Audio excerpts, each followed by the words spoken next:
Olá, meus amigos, tudo bem? Nós estamos aqui de novo no canal Historiando com Gunnar Sotero para nós darmos continuidade aí sobre a cobertura da guerra na Ucrânia. Então, no primeiro vídeo nós falamos sobre as causas, as razões históricas desse conflito, e hoje nós vamos falar da estratégia e de algumas questões dos dias de combate que estão aí. Já estamos entrando no 5º para o 6º dia de combate. Então, muito bem. Então, como vamos entender a lógica da guerra, né? As estratégias que estão em campo de batalha lá no teatro de operações da Europa, né? Ali onde é a Ucrânia é considerado teatro de operações. Então, nós temos algumas estratégias, principalmente colocadas pela Rússia. O primeiro ponto da estratégia da Rússia é conquistar as principais cidades da Ucrânia, né? Kiev, que é a capital, a segunda maior cidade, que é Kharkov, ou Kharkiv, como alguns falam, Mariupol, Odessa, Kherson, tá? Que são cidades estratégicas no sul, né? Principalmente Kherson, Odessa e Mariupol, que são cidades que estão na região sul, que fazem fronteira, né, marítima com o Mar de Azov e com o Mar Negro. A segunda estratégia russa foi logo de início bloquear e mesmo colocar de fora a frota naval da Ucrânia, que não é uma frota muito grande, tá? Uma outra estratégia da Rússia é ligar fazer uma ligação terrestre entre as regiões de Donetsk, tá, até a Crimeia, então isolando a Ucrânia de ter uma saída marítima pelo Mar de Azov. Um outro ponto importante é justamente controlar não só o Mar de Azov, mas também o Mar Negro, que é litoral da Ucrânia. Ela tem ali uma grande base ali na cidade de Odessa, que faz a frente à cidade de todo ponto estratégico do Mar Negro. Lembrando que a Crimeia é uma região da Ucrânia que foi anexada em 2014, é uma importante base militar russa no Mar Negro, no controle geoestratégico do Mar Negro. Então, né, de cara dessas estratégias, quais são os objetivos que nós chamamos assim de primordiais para a Rússia? Primeiro, forçar uma rendição rápida da Ucrânia. Segundo, expulsar o governo de Volodymyr Zelensky da Ucrânia e instalar na Ucrânia um governo favorável à Rússia.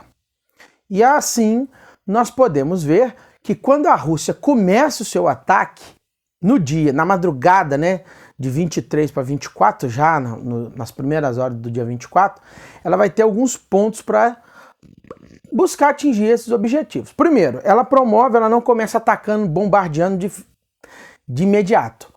Primeiro, ela promove um ataque cibernético, cortando as comunicações, tanto via internet, quanto reduzindo essas comunicações a níveis via rádio.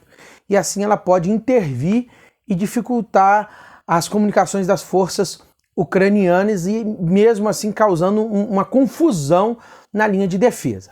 Só depois de mais ou menos 40 minutos a 1 hora que esse ataque tirou do ar as páginas tanto do Twitter quanto dos meios da internet da Ucrânia, começou o bombardeamento estratégico, né? A Rússia vai bombardear usando mísseis balísticos e de cruzeiros lançados de pontos estratégicos, muitas vezes de posições ou dentro da Ucrânia, como por exemplo da Crimeia ou da região da Rússia, e vai atacar pontos estratégicos, como por exemplo os centros de comando, os radares de defesa aérea, tá? Embaralhar as comunicações e dificultar, né, que a Ucrânia respondesse a esse ataque.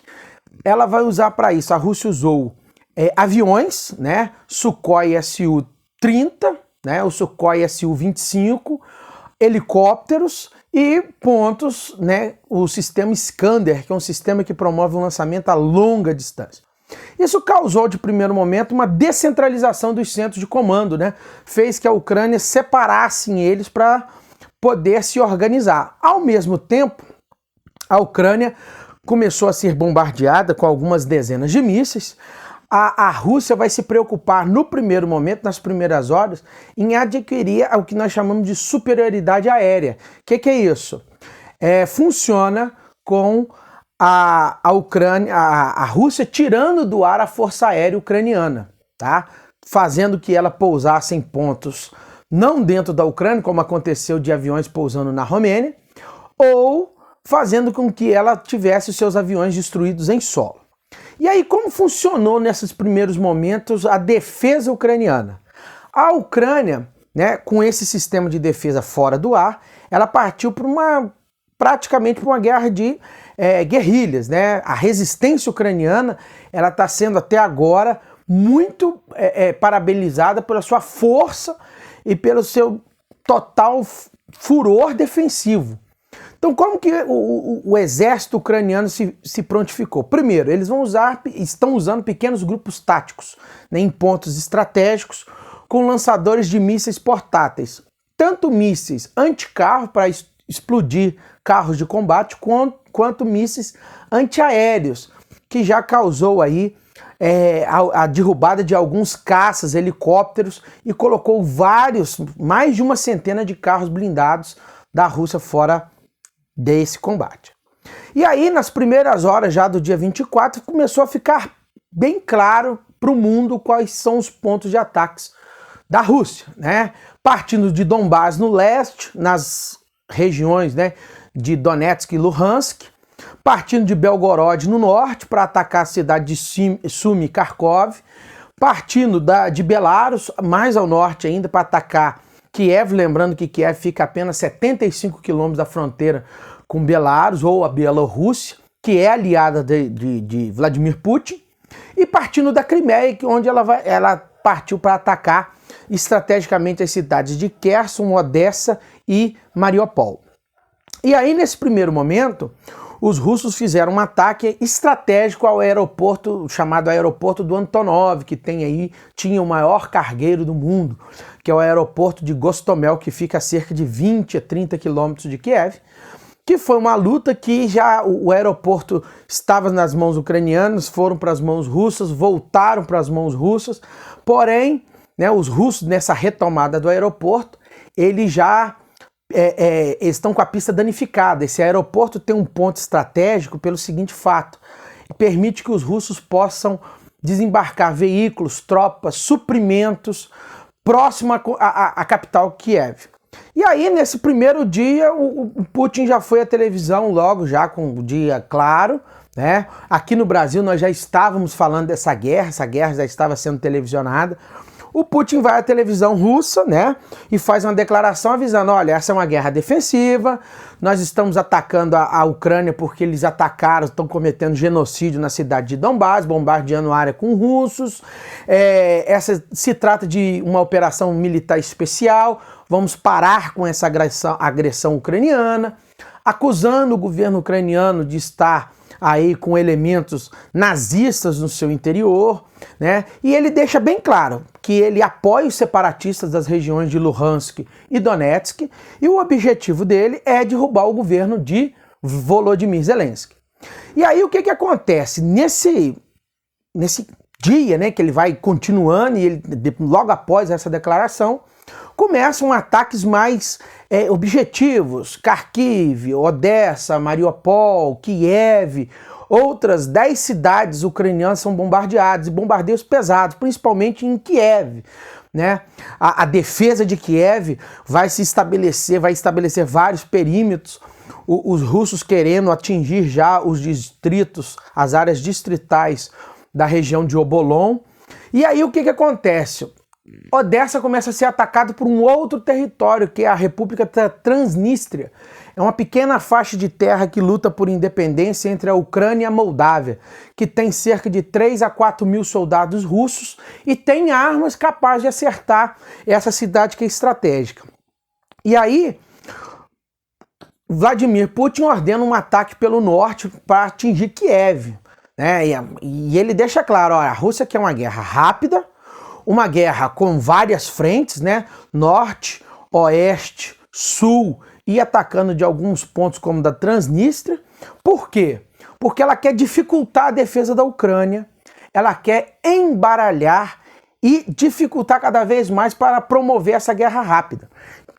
É um pensamento um pensamento militar que, quando a defesa tem que se defender de vários pontos diferentes, ela se enfraquece porque ela não sabe onde vai ser o próximo ataque. E isso permite ao atacante ter um grau maior de sucesso.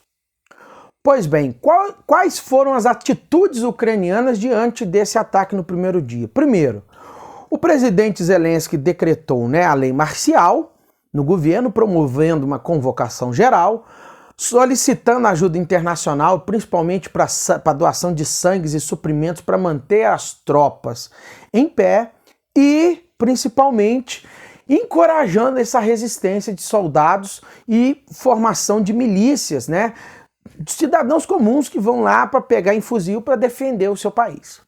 Então esse foi um panorama de como foi a estratégia russa no primeiro dia, de ataque, e o primeiro dia de ataque. No próximo vídeo nós vamos falar do segundo e aí já entrar agora no terceiro dia para nós irmos acompanhando, porque tem muita informação. Uma das coisas muito interessantes deste conflito é a multiplicidade de informações via celular.